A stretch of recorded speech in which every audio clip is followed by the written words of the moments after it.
everybody, this is Jenny with Craft Ed, talking to you today just about how hard peer feedback is. I think every one of us educators would say it's definitely a source of frustration, a pain point for students, teachers, parents. So I just want to offer up 3 different strategies for you to possibly try in your classroom. One of my favorites was to use a visible thinking routine with a model of student work, something that was similar but not necessarily the same as what students were going to be creating. And I would share it with them and ask them to reflect, what did they see, what did it make them think, and what did it make them wonder. And I would chart their responses. And what we would do with that chart is it actually became kind of our expectation for what a high quality product looked like according to their observations. So we generated this nice list for what we thought made for, say, a really compelling public service announcement, right?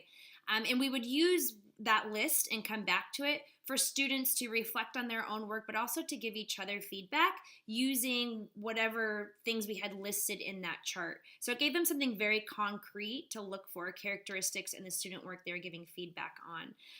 Another is, I know this sounds really simple, but you'd be amazed how helpful it is to use sentence frames. So to actually give students the language that they need to give their peers feedback. It's really hard, especially for students that want to be nice and they don't know how to say that their peer needs to do something a little bit better.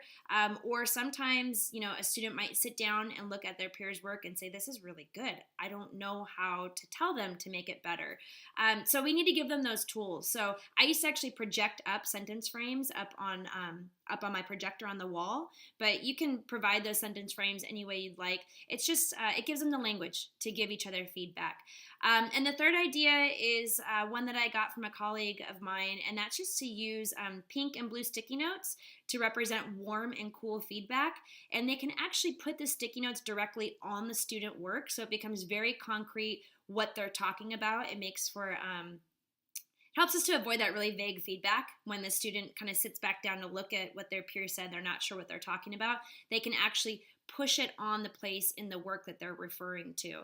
And again, using those sentence frames can be really helpful to write out on the sticky notes what their warm and their cool feedback is. So those were my top 3 that I used to use all the time in the classroom, and I actually continue to use them with adults too when we're looking at our own work and project reflection and refinement. So I hope at least one of them is useful for you to give it a go in your classroom.